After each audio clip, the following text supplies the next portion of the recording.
Central Minnesota Sports Hub. It's the Morning Sports Desk, presented by Wadena's Pizza Ranch and Fun Zone Arcade. Available on Apple Podcasts, Spotify, or wherever you get your podcasts, and streaming on YouTube. It is the Morning Sports Desk, powered by Pizza Ranch and Fun Zone Arcade in Wadena. I'm CJ Baumgartner, Zeke, our guy in the middle, and Logan Vio joining us here from our sister stations in Brainerd. So, Zeke, welcome back onto the podcast. Logan, we had Kyle making his debut yesterday from our stations, and now you're making your debut here. So we are we're letting everybody kind of get their moment here this week. Awesome. Yeah, thanks for having me on. Happy to be here. Always happy to chat some sports. So I'm happy to be here.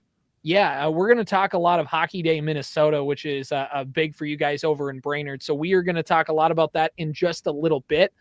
Before we do that, Zeke, I just want to take a moment here to let you and kind of your alma mater really get your moment in the spotlight, because Staples Motley had an opportunity for a big night of wrestling last night at the Nest. We had Kyle and Dan there giving a call. They had a great job last night, as always, on the Fan.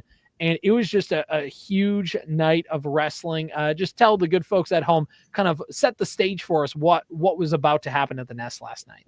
Well, last night, Frazee and Becker were about to experience Staples Motley high school wrestling, and that's exactly what happened. Becker, the number 5 ranked team in Class 2A at the Nest last night, taking on number 1 ranked Staples Motley, and the Cardinals showing why they're number 1.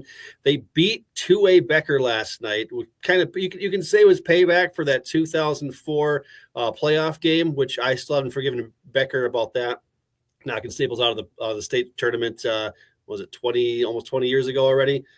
You never forget that. And so I'm sure these kids weren't even born when that happened. But as an alumni, you always remember, you see the Becker 2004 state champs sign as you roll through on Highway 10, and years later, it's like, And last night, Staples Motley wrestling 48-21 over the Becker Bulldogs. And then Frazee was there too, and Staples Motley shutting out Frazee in wrestling last night. So the Cardinals flexing their muscle on the Bulldogs and the Hornets last night.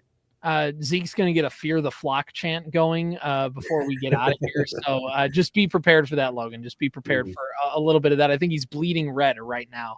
I am. I always.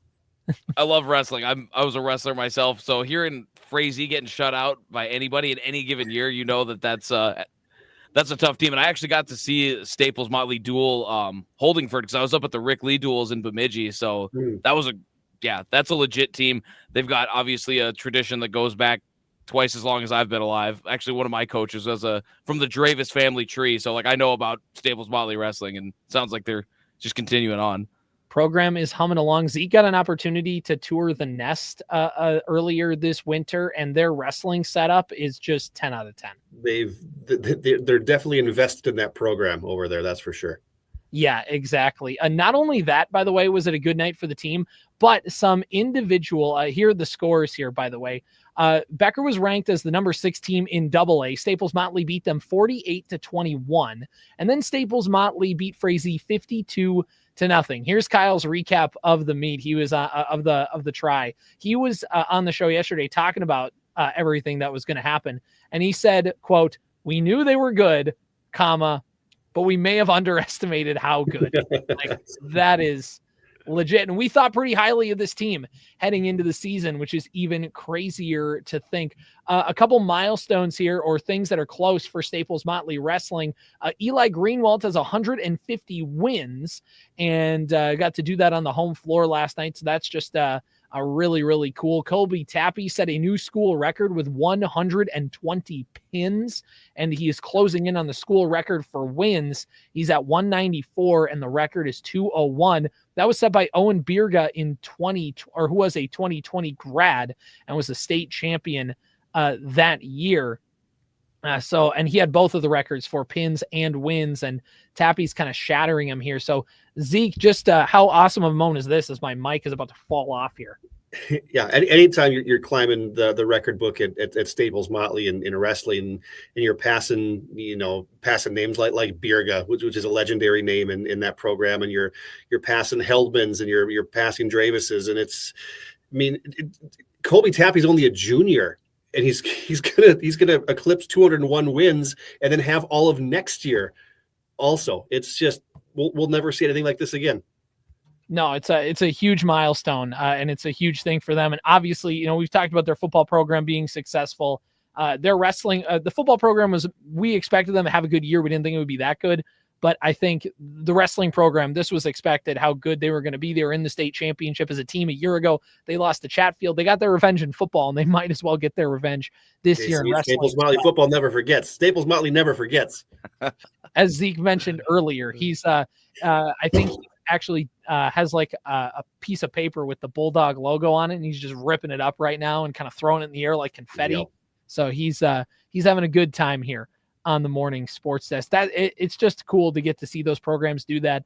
We talk about the strength of wrestling in this area. When you look at a Staples Motley, United North Central, Bertha Hewitt, Verndale, Parker's Prairie, there's a bunch of other schools that come to mind as well, but those are ones that were recently in the state tournament last year as well. It's just really cool to see all that kind of come to fruition. And again, I think Kyle was mentioning that Staples Motley team, like the first 6 weights, I think each of them have 20 wins already on the year. And like 3 of them went to state. One of them was the state champion with Birga. So that they're doing all right, I think is the best way to word it. Yeah, you mentioned those couple of schools, and you've got Pequot Lakes, Pine River Bacchus making some waves. You've got, of course, Perham Yellow Jackets. You've got the Frazee Hornets. Detroit Lakes has had some good wrestling over the last handful of years. Program was a little bit down this year, but then you move on further down. Thief River Falls is good in wrestling. Dilworth, Lynn, and Felton. There's so much great wrestling in this area. Yeah, it's really awesome. Really awesome to see. So Staples Motley, they keep going along. They don't really have a ton more like traditional meets set up at home. So they do a lot of individual stuff this year. And so probably the next time we talk about them on the radio with some play-by-play is probably going to be the section tournaments or the state tournaments. So that's coming up. Not super quick, but quicker than you think as we're almost into February. So speaking of things that kind of keep moving right along, boys basketball last night had Wadena Deer Creek hosting a Park Rapids area. Those two teams, they play each other once a year since Wadena Deer Creek left the Mid-State Conference. And they were 6-5 were the Wolverines against Park Rapids area, including playoffs. But the Panthers had a great night last night. Their outside shooting was phenomenal. They did a good job getting the ball down low, and they were able to cruise to a pretty easy victory last night. And they not only get a section win, but they even the series 6-6, and they've won the last 3 matchups against Wadena Deer Creek, including the playoffs, which was a win in the Section 8AA semifinals last year to send them to the section championship, where they fell to Pequot Lakes, but still just a cool moment there for both those teams. Again, a little bit lower than where they were a year ago, but for them to still be kind of competing and have a good game was good there last night. The wheels kind of fell off for the Wolverines at the end, but they have some things there that they can hang their hat on too, including a freshman who had a 12-point game, a couple good finishes to the rim. Hunter Sweary, that was his first varsity game. He kind of got the jersey the day of, and they were like, hey man, we got a couple guys sick and a guy injured. We need you to step up, and had that moment. So that's cool there as well. Flipping gears, we have a game tonight on KWAD 101.7 FM and AM 920, also streaming online at WadenaRadio.com/KWAD. Wadena Deer Creek girls go on the road to take on the Minnewaska area Lakers. Wadena Deer Creek 11-5 on the campaign. Minnewaska area 15-2. They're in Section 3A. They're 6-1 in their section, 6-1 in the West Central Conference, 9-0 on their home floor, 1-0 in neutral sites, 5-2 on the road. Wadena Deer Creek 7-1 in the Park Region Conference, 6-2 at home, 5-3 on the road, 2-5 in Section 8AA. Currently, the Wolverines are 4th in the section upon last check. And if you look at Minnewaska area, they're currently 2nd. In a section that features New London Spicer in girls basketball. So they're doing pretty darn good this year as well. It should be a fun one to kind of see tonight. That's got a 7 o'clock pregame, 7:15 tip-off on KWAD. You can find the full broadcast schedule online at WadenaRadio.com. All right, before we talk Hockey Day Minnesota, Zeke and Logan, I'm really excited to talk about this. There's a whole bunch of stuff that went on, and Logan's got some cool stuff that was going on there down in Shakopee yesterday to kind of get things kicked off. But before we do that, we probably should talk about the good folks at the Pizza Ranch and Fun Zone Arcade in Wadena. They are proud sponsors of the Morning Sports Desk, or as always, Zeke, we kind of hope that they're proud to be sponsoring the program here. It's time for a good old-fashioned ad read where we talk about all the good stuff that's going on at the Pizza Ranch. You got wings, obviously, there now. Thursday night, which was last night, wing nights. You got the variety boneless traditional. There's sauces, and that's just piled on top of the buffet, which has chicken fries. They got their best chicken in the country, as they call it. Great mashed potatoes as well. Pizza. Got dessert pizza, ice cream, the cookie, big cookie that me and Zeke talked about a couple days ago. They're all set there. And of course, the Fun Zone Arcade. Well, you get to eat, you get to let the kids go play, or heck, maybe you want to go play as well. They got a ton of great games over there. You can win some great prizes. And Corey Tackman does give his a bona fides, his stamp of approval to the Skittles vending machine that they have at the Fun Zone Arcade in Wadena, which is just great. So everything about the Pizza Ranch and Fun Zone Arcade in Wadena is awesome. For the billionth time this week, I've did this ad read, and every time I do it, I can feel my stomach rumbling because we do this right before lunch. So once again, the Pizza Ranch and Fun Zone Arcade, proud sponsors of the Morning Sports Desk, and go check them out. Highway 71, downtown Wadena. You can't miss it. It's got all the bright glowing lights from the arcade. It's a great place to be. Pizza Ranch and Fun Zone Arcade in Wadena. All right, guys, let's talk a little Hockey Day, Minnesota. Logan, you got to go down there. Obviously, Brainerd High School had a little bit of involvement there. So why don't you just talk about what you were doing out there covering Brainerd? Yeah. First of all, fantastic time. I think that Shakopee did a great job putting it on. I think that it's going to be really tough to top Valley Fair in terms of a venue. It's a great event every year, but it was just so cool to be. I mean, it's a place where at least if you're somebody like from Minnesota, my play-by-play guy who was doing it last night, Luke Carpenter, he kind of handles our hockey. I'm usually on the other sports, but I get to dip my toes in the hockey realm a lot anyway, but he's never been there. He's from St. Louis. So, but if you're somebody like me and you have childhood memories, somebody from Minnesota, you have a lot of childhood memories at a place like Valley Fair. It's just a good vibe to be there in general. And then to get to be there and celebrating hockey, just a great time. They had some rides open, filmed a fun little pregame breakdown keys to the game on the carousel for some of our Facebook pages. So that was like probably the most fun piece of just social content that we put out for the day. But just a really good time. Got to watch some of the other games too, since Brainerd Little Falls Warrior Girls got to be the nightcap against the host team, Shakopee Sabres. If you haven't, I guess, got updated on the score yet, it was a 1-1 tie, played all the way through overtime, scoreless through 2 periods. Brainerd scored the first goal in the third.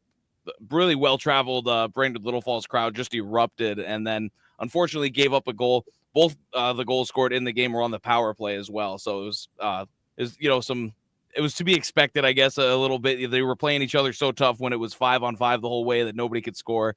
They each got a power play in the third and scored on it. Ultimately, though, really good game.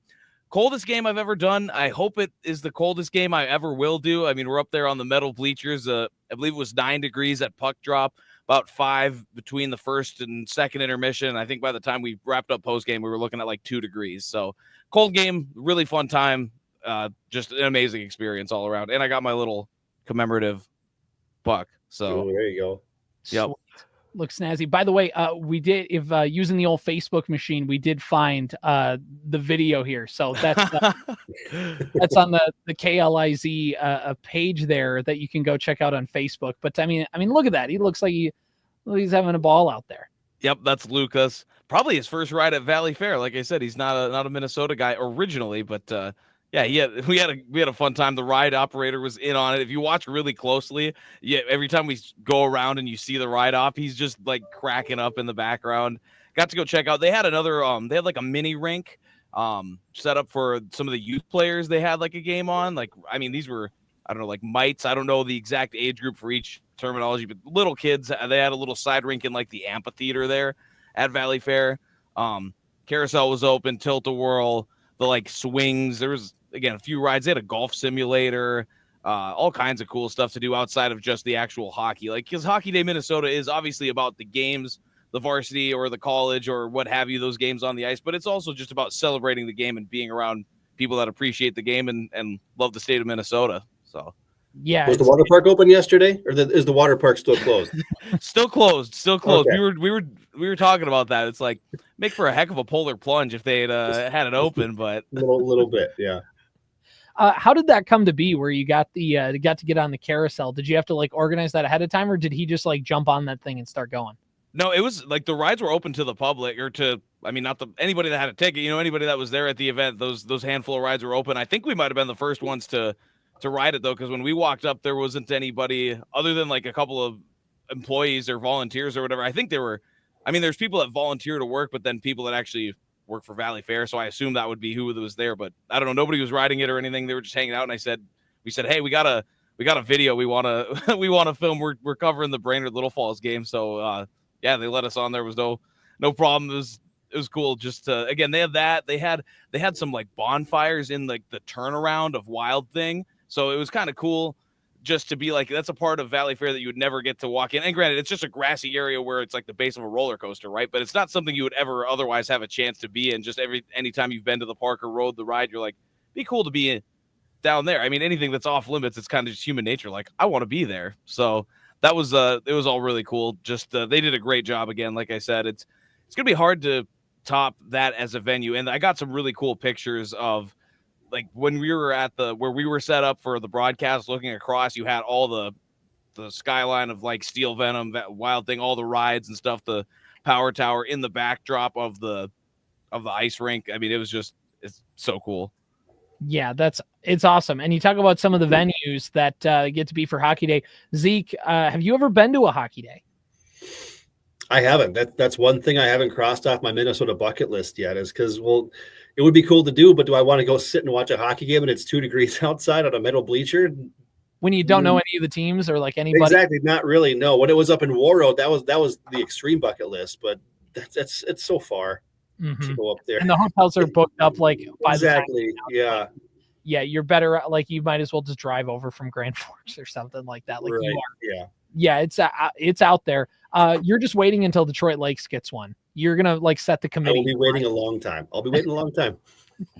You aren't meeting with like the mayor and like you're getting. It would be sweet to have Hockey Day Minnesota on Lake Detroit and all that stuff in conjunction with Polar Fest, because their big Polar Fest stuff starts here in a couple of weeks. That would be sweet, but I don't think they're going to give it to the fourth best team in 8-4A. Even though the fourth best team in 8-4A is the best team in a lot of other sections. So, hey, there you go. Zeke's making his case. Committee, if you're listening. Pretty weak case, but it's a case nonetheless. My only experience with Hockey Day, I never actually have been to like a hockey day, like in the festivities. I was this close, so close. And I use every Hockey Day as a reason to bring up this story. Bemidji got Hockey Day in 2019. And when it was announced in 2018, because usually like once Hockey Day is done, then they announce where it's going to be the next year. And when they said, hey, it's coming to Bemidji, me and my college buddy, we had a radio show on the college radio station at the time, and we were all in. We were so excited. We were like, we're going to be there. We're going to do this. It's going to be awesome. And then it rolls around to the next year. And I worked in the athletics offices. I was a part of media relations. So I was like, I get to probably be there and do some stuff and get behind the scenes. And I got my little media pass. It's the little like plastic. You get to like wave it around. It's got my name on it, the Bemidji State logo, the Fox Sports North logo. I was so ready to go. And then I looked at the weekend schedule and they're like, yeah, because I worked all the basketball games. I did it all year long. I don't know what I was expecting any differently. They're like, yeah, you got to work. You're going to have to work the basketball games. So I was like, I get it, but darn it. Yeah. Who has basketball games during Hockey Minnesota weekend? I mean, come on. I did men's and women's basketball on Friday and Saturday that weekend. When most of I could have went to Thursday night, I guess. I could have found a way to make that happen. So I could have got there then, but in the big kind of bulk of festivities where Bemidji State would have been playing, I didn't get my chance. And you know what? That's okay. I think the silver lining is that it was 40 degrees below zero outside. It was right before the polar vortex. Like it was really, really cold. Turns out Bemidji in the middle of January is one of the worst places you can go if you're trying to avoid the cold, because it was freezing there right on the shores of Lake Bemidji, the Sanford Center. It was a great venue. It was great to have a town like that get Hockey Day with the college right there. Bemidji High School was there. They had some schools from the cities come up and to have some games. It was fun. It was great. And I had a bunch of people in the mass comm department at Bemidji State who worked there, and they talked about it. I had friends who went there, and they said it was freezing. They said equipment wasn't working. They had to constantly, like, batteries would die, and they'd have to, like, shuffle over to the tent and, like, grab a different camera and pull it back and get new batteries. And, like, it was a nightmare logistically, but just it would have been really fun to be a part of. So part of me is upset that I didn't get to do that. And it's Bemidji goes to the back of the line, and it's probably going to take a little bit for them to come back up because you have the War Roads. I'm sure there's Duluth is going to make the list at some point, and you have some of these other things pop up. So I'm putting you guys on the spot here before we talk about some other stuff related to Hockey Day. But if you guys could choose one location to go Hockey Day to, like, you get to pick where the location of Hockey Day is, where would you have it? Would it be like a Brainerd, Alexandria, Bemidji, Duluth, War Road, Roseau, I Falls, just the cities? I don't know. Would you put it at the Wadena Ice Arena? I don't know. Like there's if that was an option, yeah, it'd be great. I don't know if the city could hold everybody, but it would be fun just to see them try it. And they want to play on that little outdoor rink next to the rink there. So now that I've given you guys some time to think, I give you all 5 seconds, putting you on the spot. Zeke, you ready to go first?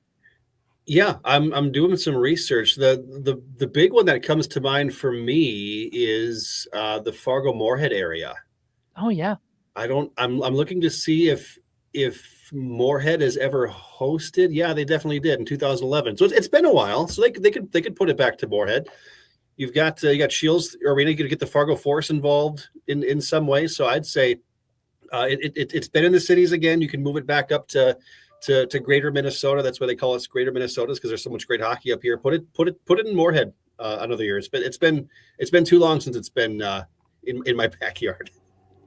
Logan, any thoughts on a Moorhead Hockey Day?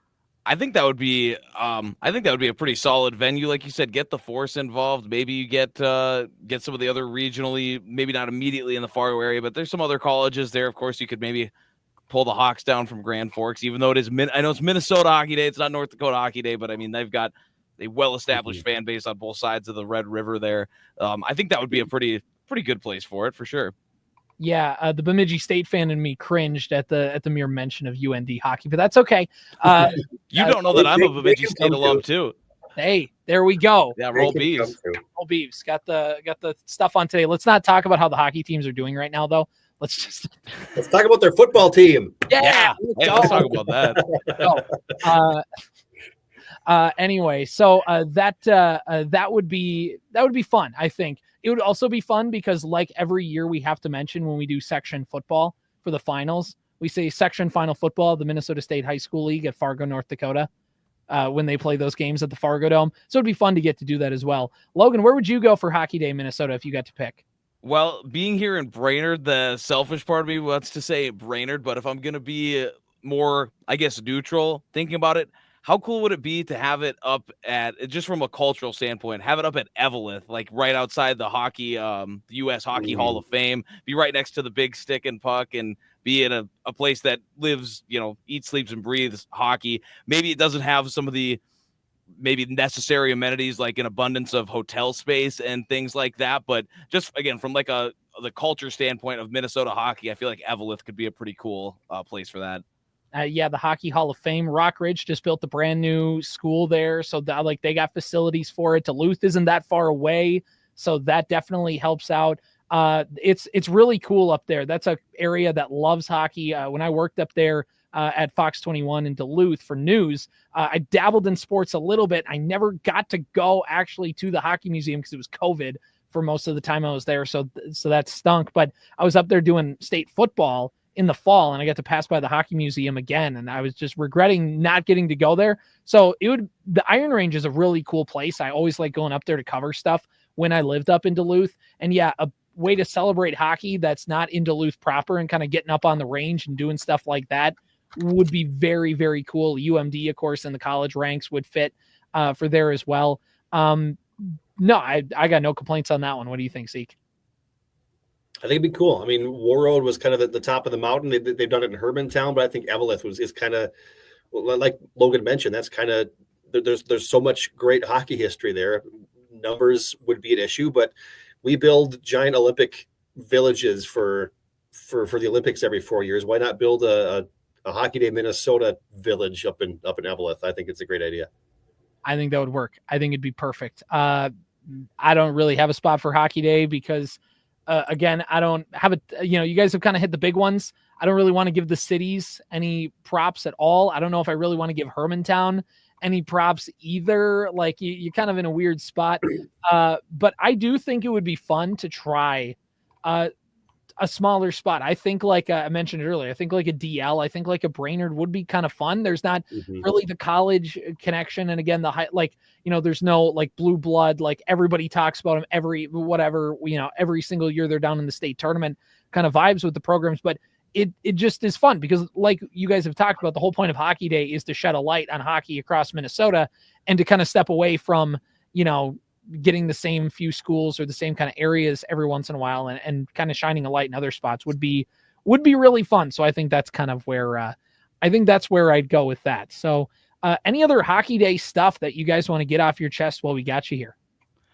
Well, just taking a look at the schedule, our Bemidji State Beavers women, they're going to be taking on the Gophers. So it was fun because it was Luke Carpenter and myself doing the game from Hubbard Radio here in Brainerd, but then we also had Olivia King, who, if you're not familiar with her, Brainerd legend, goaltender on some state tournament teams, lost in the state championship game her senior year with the Warriors, but she plays for the Gophers, spent 4 years with the Gophers, spent last season with the Tommies, and then actually got called back. She told me she was gonna retire, but then they said, hey, we need another goaltender for this year. We kind of need a backup. Do you want to come back and play for us? So she's on that team, so she's gonna be playing tomorrow in that game. So that's going to be pretty cool. Obviously a lot of other great high school games on the schedule as well. The college alumni game going on today. It's like Gophers alumni versus like kind of just like a hodgepodge of other notable college alums. So a lot of cool stuff down there at Hockey Day. I'm going to be heading up to Moorhead for Brainerd versus Moorhead boys basketball this evening, so I can't go down there. But on Saturday, I think I might head back down just to see the Bemidji State game, see all the rest of that. It was a great time. I'd love to head back, so I think that might be the game plan on Saturday. You went down to Shakopee, back up to Brainerd, now going over to Moorhead, back to Brainerd, back to Shakopee again. You're really making the trek down 94. I'm well traveled. At least today, I think I'm gonna be able to get on the team bus and not have to be behind the wheel. But yeah, I'm being well traveled this winter, but especially this week. Tuesday I was over in Alexandria for girls basketball, so I've been all over the countryside. It feels. At least a coach bus or a school bus? It's a charter bus, coach bus. So that's nice too, for sure. That does help out a little. That helps those long road trips. That helps out. That helps out. All right. Let's wrap this up talking a little Minnesota Wild hockey, Zeke's favorite thing. Yeah. Zeke was ready. The Utah Hockey Club, by the way, it's so funny. You take the team out of Arizona, and I don't know what their record is off the top of my head, but every 20, they're back to 500 now. Back to 500. Yes. You can take the Coyotes out of Arizona, but you can't take the Arizona out of the Coyotes or something like that. Yeah. The Utah Hockey Club had a pretty good. By the way, how are we feeling about the Utah Hockey Club? Do we like that name, or is it not quite the same feel as the Washington Football Club? Not anything like the Washington football team. That was fun while it was short-lived. Utah Hockey Club is just like clunky and gross, and I feel like the Utah Yetis is right there as obvious name. Yeah, there's no reason that they could have been it. The Storm and Mormons, if they wanted to like hop in on that or something like that, I think would have been kind of fun. But nobody asks me for that, probably rightly. But the Yetis is like, it's one that always sounds great in theory, and then like you put it out there and it doesn't quite work. Like I'm kind of that way on the Kraken. I do like it, but also every once in a while I'm like, I hated Kraken at first. It's growing on me, but yeah. The logo and the color scheme and the jerseys are great, but yeah, like just that. Even the pregame stuff on the ice, they have like a video thing and it's ice cracking and it's sweet. Mm-hmm. They do a good job. I will say every once in a while I kind of go back and forth on the Wild too as like a team name. It is a good name. It's fine, but every once in a while I'm like, was that the best we could when we got the team back? Couldn't just find a way to like make us the North Stars and make Dallas the Lone Stars. That was not. It's not something that was in the cards, I guess. No. I mean, they do it in baseball. You have the White Sox and the Red Sox. We couldn't find a way to do that, I guess. The colors, I do love the reverse retro wild unis. At least can get a little taste of the old color scheme back, even if we don't have the name. Right, exactly. That is the one thing we can take solace in. Every once in a while, people talk about the bear head logo for the Wild, which is creative and I think is kind of fun. But also, like, if people realize it for the first time and like blows their minds, and after you look at it, you're like, yeah, I guess it's like the gimmick maybe has kind of run its course. I think it's been 25 years. Maybe time for an update. But that's the thing with the Wild. Like, what do you do for a logo update? That's not just the trees, you know? Yeah. So notice how we're trying to avoid talking about the game at all costs. Thank you. I appreciate that. Is there a Philip Gustafson problem, Zeke, or is it more than that? I think we need to start looking at if there's a Philip Gustafson problem, because for so long we're like, well, the defensive situation now is awful. You're missing Brodeen and you're missing Spurgeon and you're missing Faber and you're missing Middleton, and now all those guys are coming back. And if I think the stat on Gustafson, he's given up 25 goals his last 4 starts or something awful like that. And eventually, when all these guys keep coming back, Spurgeon was back on the ice last night. Eventually, it's not going to be we don't have defensive depth issue anymore, and you have to look at the goaltender and see if that's what the issue is. And I mean, the Gus bus was awesome to start this season. I mean, hockey is a game of ups and downs, and right now he's definitely on the Wild thing, and he's heading towards the bottom of that of that drop, and slowly going to make his way back up and hit that turn, because we know what Philip Gustafson can do when he's just not playing great hockey right now. So I don't think it's time to panic right now. But a couple more starts like he had last night, or what he's had his last couple times out, I think you got to maybe look at making a move. It's not Marc-Andre Fleury. He's been playing okay, but he's 40, 41, 42. He's not the long-term answer. Maybe you get Jesper Wallstedt up here for some more starts. I don't know, but you don't want to totally shatter your goaltender's confidence by benching him for a first or second year guy in Wallstedt, or bringing somebody else up. And yeah, I don't know. Kind of have to dance with the girl that brought you right now. Yeah, I think it. Yeah, and these next couple of games are going to be super telling. Calgary tomorrow night to end Hockey Day Minnesota, but like I said, eventually the having Zach Bogosian and John Merrill on your top defensive pairing, that's not going to be the excuse anymore, because all these guys are coming back. Yeah, with the Wild too, it's especially with Hockey Day Minnesota coming up, no worse vibe gut punch than if they lose Hockey Day Minnesota, right? Yeah, I'm looking. I have the maybe I don't anymore. Shoot, I had the all of the scores from every Hockey Day Minnesota pulled up here, and I don't know what I did with it. Maybe I'll try to find it again. Right, yeah, it was all of the games, all of the scores from all the games, and I don't know what I did with it. Generally, like the Wild scores in every Hockey Day? Everything. The rink.com, Rink Live had everything on here. Like in 2023, the Wild beat Buffalo in a shootout at the X. Good for them. Then they beat Chicago in overtime the year before that in Mankato. Matt Dumba scored the game-winning goal for the Wild against the Kings with less than a second in overtime. I'm noticing a trend here. Wild beat Dallas 7-0 at the X, beat the Blue Jackets 2-1 in Bemidji in 2019, and St. Cloud. They beat Tampa Bay. They win a lot of these games, guys. Beat Anaheim 5-3 in 2017. It's like a homecoming game. You kind of have to try and schedule it the best you can, or at least you poke the league to give you a softball during that game. They've won the last 9. They last lost to St. Louis 4-1 in Duluth in 2016. Is the last Hockey Day Minnesota the Wild have lost. So Duluth is the problem, is what I'm Duluth hearing. Is the problem. Yeah. My one complaint about the Wild in Hockey Day Minnesota is that they don't actually play at the venue. I mean, it's cool. I'm glad they're still involved. It's probably an NHL thing. Like, I'm sure it's not. I'm sure the Wild themselves would love to do it. But how cool would it be to see that game, which ultimately is like the end of the big celebration? Like, that would be so cool to see that on outdoor ice. And it's not like, I mean, the NHL has been expanding more and more. I mean, it used to be, the Winter Classic was like a special thing. It's still cool, but now they play so many outdoor games. It's like, what difference would it make if you added one more just specifically for the Wild for Hockey Day? Yeah. Right. Exactly. Let them do it. Let the people have fun. Yeah. Put it back at Target Field, because that wasn't a logistical nightmare.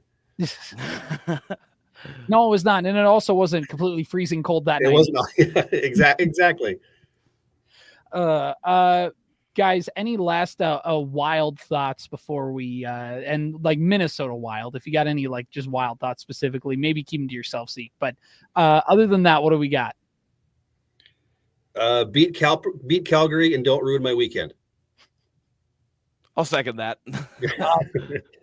Your entire now that the Vikings are done, your entire weekend hinges on both the Wild winning Hockey Day in Minnesota and the Wolves beating the Nuggets in primetime at home.